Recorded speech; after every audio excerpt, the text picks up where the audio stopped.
However, in this case of the minimum wage bill, it's not helping the people of the state, nor is there any compromise, true compromise. There's been no real discussion. It's getting rammed through quickly, and my fear is that this bill is going to hurt the very people that we are trying to help today. Supporters have claimed multiple times that studies say the economy will not be impacted by raising the minimum wage. No job loss, no decrease in hours.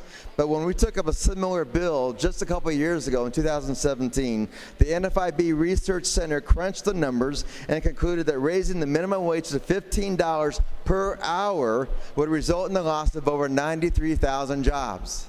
And that's spread out through the state of Illinois, and mostly small business. Recently here, just a few weeks ago, the Central Illinois Regional Chamber legislative effort provided information as to how the proposed minimum wage increase will negatively, and I say negatively, affect Central Illinois. Out of more than 500 responses, 70% of those 500 will have to raise prices to cover costs. 63% will reduce hours for employees. Reductions, friends. 62% will slow down hiring new positions, and 48% will lay off employees. 17% potentially considering closing their doors, friends. Closing the doors, that means shutting the business down and go do something else. It appears that employers outside Chicago are receiving the same consideration as employees within Chicago. Employers in Chicago have had 10 years to get to $15. Well, why are employers in the rest of the state only be giving half of that? And I don't have a good answer for that. Chicago is an international city. We all know that. It's a wonderful town. It almost entertains almost 60 million tourists and receives millions of dollars in hotels and food, beverages, shows. Just a wonderful place to go. But friends, downstate Illinois is just a little bit different. With many small communities that have to sustain themselves, we don't have that massive influx of money to afford such an increase in wages. Manufacturers in my district told me just a few days ago that there will be job losses, period.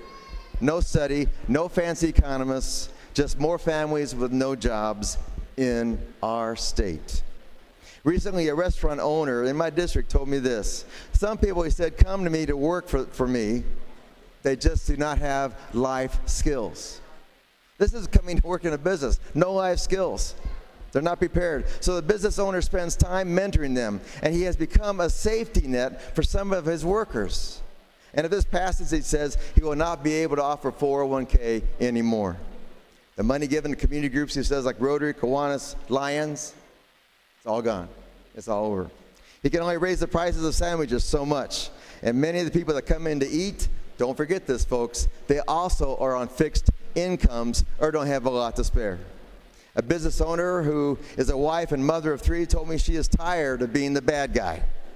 Tired of being the bad guy. They put their heart and soul into their family business. She and her husband work on average 80 hours a week, and that's each. Not total, each. And when averaged out, they don't make minimum wage. And friends, these are the owners. These are the owners.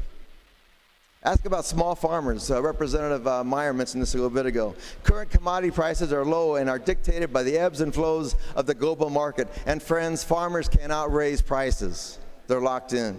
They're already struggling with increased costs of seed and fertilizer, insurance, equipment, fuel, and labor, and it's getting harder and harder to make small families going. And this is going to hit the small farms squarely up front. So in essence, the minimum wage, friends, is another tax in the business world. The warning alarms are loud. You hear it from all kinds of places. Education, government, newspapers, Farm Bureau, IRMA, IMA, Chamber of Commerce, and NFIB. I ask, please, let's back up. We need a better answer. We need to work through this for both our workers and our businesses. There is a better answer. Let's find it together. Please vote no. Thank you, Mr. Speaker.